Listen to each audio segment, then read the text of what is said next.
कमरे का दरवाजा अपने आप खुल गया। मैटियो की चीख निकल गई, लेकिन दरवाजे पर कोई था ही नहीं। और कुछ सेकंड्स बाद कदमों की आवाज वापस दूर चली गई। पर तभी मैटियो की नजर उसके कमरे की खिड़की पर गई।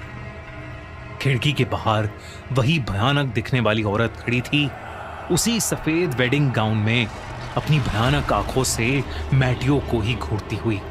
और फिर अचानक ही वो गायब हो गई। मैटियो फिर से रात भर नहीं सोया और सुबह होते ही उसने ये सब जाकर चर्च के प्रीस्ट को बताया। और उस प्रीस्ट ने कहा कि आज तक किसी ने उस डेड ब्राइड को ऐसा करते नहीं देखा। उस प्रीस्ट ने पूछा कि जब मैटियो पहली बार सिमेट्री गया था तो वो वहां से कुछ लाया तो नहीं था।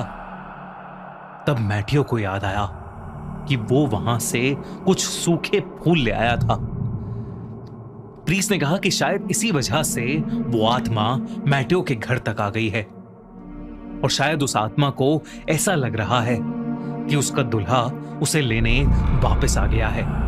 प्रीस्ट ने मैटियो से कहा कि उसे फौरन ये शहर छोड़कर चले जाना चाहिए, वरना शायद वो औरत उसका पीछा कभी नहीं छोड़ेगी।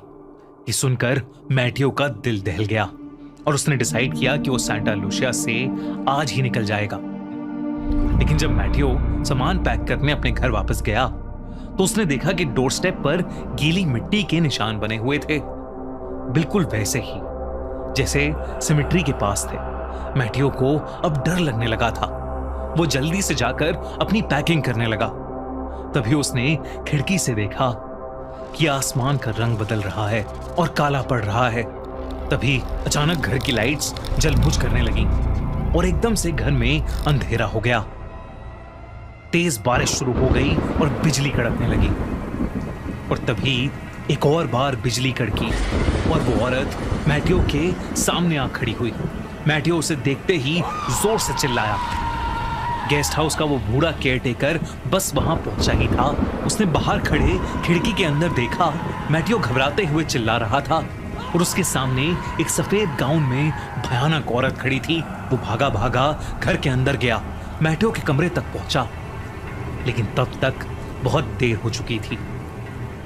मैटियो वहां था ही नहीं। कुछ घंटों बाद मैटियो की डेड बॉडी मिली, उसी कब्रिस्तान के अंदर, उसी वेडिंग आर्च के नीचे, गीली मिट्टी में